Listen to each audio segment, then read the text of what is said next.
স্ত্রীকে গর্ভবতী অবস্থায় সহবাস করা যাবে কিনা, অতীতের গুনাহ কিভাবে পানা চাইব। নামাজের প্রথম রাকাতে আউযুবিল্লাহ বিসমিল্লাহ সহ সূরা পাঠ করে প্রথম রাকাত শেষ করলাম, দ্বিতীয় রাকাত কি পুনরায় আউযুবিল্লাহ পাঠ করতে হবে না বিসমিল্লাহ পাঠ করলেই হবে। মৃত মানুষ ভুল করে থাকলে আমরা তাকে মাফ করে দেই, কিন্তু আমরা ভুল করে থাকলে মৃত মানুষ কিভাবে মাফ করবে। যে ব্যক্তি আল্লাহর 99 নাম মুখস্থ রাখবে সে জান্নাতে যাবে, এই কথাটি কতটুকু সত্য। খাটের উপর দাঁড়িয়ে নামাজ পড়া যাবে কিনা, নামাজে সানা পড়তে ভুলে গেলে নামাজ হবে কিনা, নামাজে তেলাওয়াতে ভুল হলে কি সেজদা দিতে হবে। যে ঘরে সূরা বাকারা পড়া হয় সে ঘরে জিন শয়তান প্রবেশ করতে পারে না, এটা কি সঠিক? যদি সঠিক হয় তবে সূরা বাকারা কতটুকু পড়তে হবে। চোখে সুরমা লাগানো কি সুন্নাত? আর সুরমা লাগানোর পর যদি অজু করি সুরমার কালার থেকে যায় এতে কি অজু হবে? প্রতিবন্ধী সন্তান হলে লোক বলে আল্লাহ তার বিনিময়ে তোমাকে ভালো কিছু দান করবেন, এ কথাটা কতটুকু সত্য? আর বিলম্ব না করে চলুন আপনাদের যে প্রশ্নগুলো ইতিমধ্যে আমাদের কাছে চলে এসছে সেগুলোর উত্তর দিয়ে আমরা শুরু করি। আপনি মনসুর আলী জানতেছেন অতীতের গুনাহ কিভাবে পানা চাইব। ভাই মনসুর, আপনি অতীতের গুনাহের জন্য আল্লাহর কাছে লজ্জিত হয়ে অনুতপ্ত হয়ে ক্ষমা চাইবেন, চোখের পানি ফেলে সম্ভব হলে বা কানার ভান করে হলে আল্লাহর কাছে মাপ চাইবেন, আর ভবিষ্যতে করবেন না বলে প্রতিজ্ঞাবদ্ধ হবেন। ইনশাআল্লাহ এর মাধ্যমে আল্লাহ তাআলা আপনাকে গুনাহ থেকে মুক্ত করবেন। সাইফুল ইসলাম জানতে চেয়েছেন নামাজের প্রথম রাকাতে আউযুবিল্লাহ বিসমিল্লাহ সহ সূরা পাঠ করে প্রথম রাকাত শেষ করলাম, দ্বিতীয় রাকাত কি পুনরায় আউযুবিল্লাহ পাঠ করতে হবে না বিসমিল্লাহ পাঠ করলেই হবে। দেখুন, সূরা ফাতিহা যেহেতু আপনি নতুন করে শুরু করছেন এই জন্য আপনি আউযুবিল্লাহ পাঠ করবেন এবং এরপরে বিসমিল্লাহ পাঠ করবেন, কারণ ফাইদা ক্রাআতাল কুরআন ফাস্তাইয বিল্লাহি মিনাশ শাইতানির রাজিম, আল্লাহ তাআলা বলেছেন কোরআন যখন পাঠ করবে তখন তুমি আল্লাহ তাআলার কাছে আশ্রয় চাইবে শয়তান থেকে। এই জন্য প্রথম রাকাতে আপনি সূরা ফাতিহা পাঠ করেছেন, এরপরে আপনি রুকু করেছেন, সিজদা করেছেন, তাসবিহ পাঠ করেছেন, অনেকগুলো কাজ করেছেন, আবার নতুন করে আপনি তেলাওয়াত শুরু করছেন, যার কারণে আপনি এখানে আউযুবিল্লাহ সূরা দুইটা পাঠ করবেন। আশরাফুজ্জামান সিয়াম আপনি জানতে চেয়েছেন মৃত মানুষ ভুল করে থাকলে আমরা তাকে মাফ করে দেই, কিন্তু আমরা ভুল করে থাকলে মৃত মানুষ কিভাবে মাফ করবে। দেখুন, আপনি যদি কারোর প্রতি ভুল করে থাকেন, অন্যায় করে থাকেন, তাহলে তিনি মৃত্যুবরণ করলে তার কাছ থেকে আর মাপ নেওয়ার কোনো সুযোগ নেই। এই জন্যই তো একজন মুসলিম জীবদ্দশায় মানুষের সঙ্গে সকল হিসেব নিকেশ চুকিয়ে রাখবেন। কারোর প্রতি অবিচার করলে, অন্যায় করলে, কারোর হক নষ্ট করলে তার কাছ থেকে ক্ষমা চেয়ে সেটাকে পরিষ্কার করে রাখবেন। এটি একজন মুমিনের জন্য করা উচিত, দেরি করা উচিত নয়।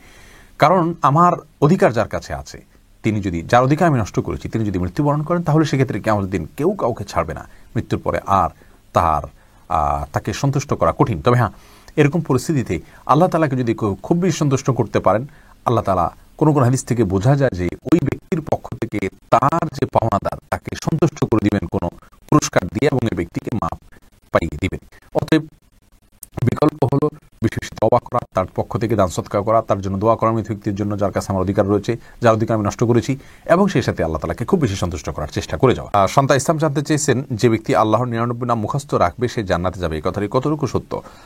বোন সন্তা এই সম্পর্কে হাদিসে একটি কথা রয়েছে, নবী সাল্লাল্লাহু আলাইহি ওয়াসাল্লাম বলেছেন ইন্না লিল্লাহি তাসআমাতাস সাইনা ইসমান, নিশ্চয় আল্লাহ তাআলার 99টি নাম রয়েছে, যেই নামগুলোকে যদি কেউ সংরক্ষণ করেন, এই সংরক্ষণ করার একটা অর্থ হলো মুখস্থ করা, আর একটা অর্থ হলো যে এই সংরক্ষণ করার মানে হলো এগুলোর অর্থ বুঝে আল্লাহ তাআলার এই গুণগুলোকে বিশ্বাসে আনা, যেটি আমাদের ঈমানের জন্য অবিচ্ছেদ্য অংশ, করতেই হবে, সেই বিশ্বাস লালন করা। এভাবে যদি কেউ সংরক্ষণ করেন সার্বিকভাবে তিনি জান্নাতে যাবেন, এরকম একটি হাদিস রয়েছে। ইস্তাব্রো বাণী এই আইডি থেকে আপনি জানতে চেয়েছেন খাটের উপর দাঁড়িয়ে নামাজ পড়া যাবে কিনা। যাবে, কোনো অসুবিধা নেই। আপনি খাট হোক আর ভূমি হোক, ফ্লোর হোক, যে কোনো জায়গায় দাঁড়িয়ে সালাত আদায় করতে পারবেন।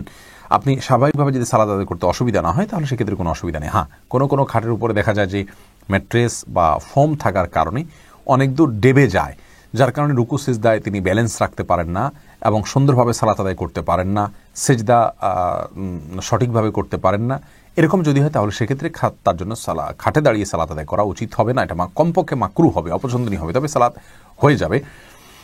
যেহেতু সালাত স্বাভাবিকভাবে করতে তার অসুবিধা হয়, শরীরে ব্যালেন্স ঠিক রাখতে পারে না, রুকু সিজদা যথাযথভাবে করতে অসুবিধা হয় এবং মনোযোগও ব্যাঘাত সৃষ্টি হয়, যার কারণে এরকম জায়গায় সালাত করা উচিত নয়। আর যদি এতটা নরম না হয় তাহলে সেক্ষেত্রে সাধারণ খাটে বা চকিতে সালাত আদায় করতে কোনো অসুবিধা নেই।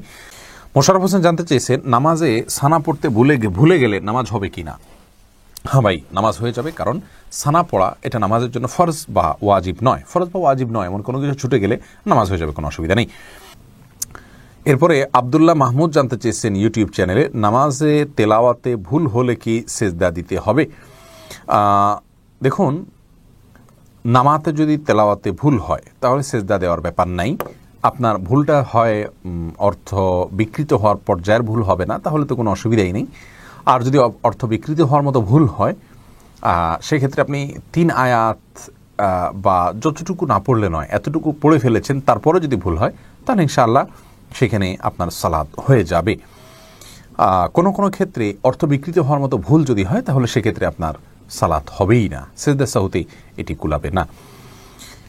এরপরে মুজাহিদুল ইসলাম শওকাত আপনি জানতে চেয়েছেন, যে ঘরে সূরা বাকারা পড়া হয় সে ঘরে জিন শয়তান প্রবেশ করতে পারে না, এটা কি সঠিক? যদি সঠিক হয় তবে সূরা বাকারা কতটুকু পড়তে হবে? ভাই মুজাহিদুল ইসলাম, এটা সঠিক এবং এ সম্পর্কে রাসূল আকরাম সাল্লাল্লাহু আলাইহি সাল্লামের স্পষ্ট হাদিস রয়েছে।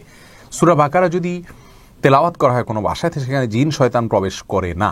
এক্ষেত্রে কতটুকু তেলাওয়াত করবেন? এর উত্তর হলো যে আপনি তেলাওয়াত করতে থাকবেন শুরু থেকে শেষ পর্যন্ত, কোনো লিমিটেশন নাই যে এত আয়াত পড়বেন। যত বেশি পড়বেন বারবার পড়তে থাকবেন। নিজে পড়তে না পারলে তেলাওয়াত, রেকর্ডকৃত তেলাওয়াত চালু করে রাখবেন। যদি অনেক উলামা একরাম সেটিকে যথেষ্ট নয় বলেছেন, কিন্তু আমরা দেখেছি রেকর্ডকৃত তেলাওয়াত চালু করে রাখলেও বাসা বাড়িতে জিনের উপদ্রব কমে যায়, মানুষ অনেকটা সুরক্ষিত হয়ে যায় আলহামদুলিল্লাহ। মোহাম্মদ ইফরাত আপনি এটি থেকে জানতে চেয়েছেন, চোখে সুরমা লাগানো কি সুন্নাত? আর সুরমা লাগানোর পর যদি অজু করি সুরমার কালার থেকে যায় এতে কি অজু হবে? আপনার শেষ প্রশ্ন উত্তর আগে দিই। সুরমার কালার যদি চোখে থেকে যায় অজু করার পরেও তাহলে তাতে অজু হয়ে যাবে, কোনো অসুবিধা নেই। আর চুরমা লাগানো সুন্নাত, জি সুরমা লাগানো সুন্নাত। সুরমা যেন অরিজিনাল হয়, স্বাস্থ্যসম্মত হয়, ক্ষতির কারণ না হয়, সেদিকটা খেয়াল করা উচিত। তবে সুরমা লাগানো সুন্নাত। রাসূল আকরাম সাল্লাল্লাহু আলাইহি ওয়াসাল্লামের হাদিসে সুরমা লাগানোর কথা স্পষ্টভাবে বর্ণিত হয়েছে। মাসুদ হোসেন জানতে চেয়েছেন, প্রতিবন্ধী সন্তান হলে লোক বলে আল্লাহ তার বিনিময়ে তোমাকে ভালো কিছু দান করবেন, এ কথাটা কতটুকু সত্য? ভাই মাসুদ হাসান, এ কথাটা পরিপূর্ণ সত্য। কারণ ইন্না আজামাল জাজা মিন আজমিল বালা, মানুষের জন্য যত বেশি পরীক্ষা আসে বড় আকারে, তার বিনিময়ে সেরকম বড় আকারে আসে। সন্দেহাতীতভাবে কোনো বিকলাঙ্গ সন্তান যদি জন্ম হয়, কোনো প্রতিবন্ধী সন্তান যদি জন্ম হয়, মা বাবার অনেক পেরেশানির কারণ হয়, অনেক কষ্টের কারণ হয়। আল্লাহ তাআলার এই ফয়সালা তিনি মেনে নিয়েছেন, এই বিপদে তিনি ধৈর্য ধারণ করেছেন, এর জন্য তিনি অবশ্যই আল্লাহ তাআলার কাছে বিনিময় পাবেন। কারণ আল্লাহ তাআলা কোরআনে বলেছেন, ইন্নামা ইউওয়াফাস সাবিরুনা আজরাহুম বিগাইরি হিসাব, যারা ধৈর্যশীল তাদের বিনিময় আল্লাহ তাআলা বিনা হিসাবে দিবেন। অতএব যারা তাদের এই ধরনের সন্তানের কারণে, সন্তান বিকলাঙ্গ হওয়ার কারণে বা অটিস্টিক হওয়ার কারণে তারা কষ্ট করছেন, স্ট্রাগল করছেন, ধৈর্য ধারণ করছেন, আল্লাহ ফয়সালাকে মেনে নিচ্ছেন, সন্দেহাতীতভাবে তার জন্য আল্লাহর কাছে তারা অফুরন্ত সওয়াব লাভ করবেন। নাহিদ নোমান জানতে চেয়েছেন, কোন কাজ করলে পরিবারে অশান্তি দূর হবে ও আর্থিক সচ্ছলতা ফিরবে? ভাই নাহিদ, এর জন্য আপনাকে আমি পরামর্শ দেব দুটি কাজ সবচেয়ে গুরুত্বের সাথে করার। এক হলো দুরূদ শরীফ, আর একটা হলো ইস্তেগফার। এই দুটি জিনিস আপনি বেশি বেশি করে পাঠ করবেন। রাসূল আকরাম সাল্লাল্লাহু আলাইহি ওয়াসাল্লামের হাদিস থেকে বোঝা যায় দুরূদ এটা বেশি বেশি করে পাঠ করলে মানুষের বিপদ আপদ দূর হয়, পেরেশানি থেকে আল্লাহ তাআলা মুক্তি নসিব করেন। ইস্তেগফার ক্ষেত্রে আল্লাহ তাআলা বলেছেন সূরা নূহের মধ্যে, ফাকুলতু ইস্তাগফিরু রাব্বাকুম ইন্নাহু কানা গাফফারা ইউরসিলিস সামা আলাইকুম মিদরারা ওয়া ইউমদিদুকুম বিআমওয়ালিন ওয়া বানিন ওয়া ইয়াজআল লাকুম জান্নাতিন ওয়া ইয়াজআল লাকুম আনহারা। আয়াতগুলোর আলোকে অনেক মুফাসসিরিন ইকরাম, অনেক উলামা ইকরাম বলেছেন যে ইস্তেগফার বেশি বেশি করলে আল্লাহ তাআলা রিজিক বৃদ্ধি করেন এবং মানুষের রিজিকের অনটন দূর করেন। অতএব এই দুটি আপনি নিয়মিত করবেন, সেই সাথে আপনি খুব সিরিয়াসনেসের সাথে হালাল উপার্জনের জন্য চেষ্টা করে যাবেন। আল্লাহ তাআলা আপনার সমস্যাকে দূর করে দিন। শাহাদাত হোসেন সবুজ আপনি জানতে চেয়েছেন, স্ত্রীকে গর্ভবতী অবস্থায় সহবাস করা যাবে কিনা? জি, স্ত্রী গর্ভবতী থাকলে সে অবস্থায় সহবাস করাতে কোনো নিষেধাজ্ঞা নেই।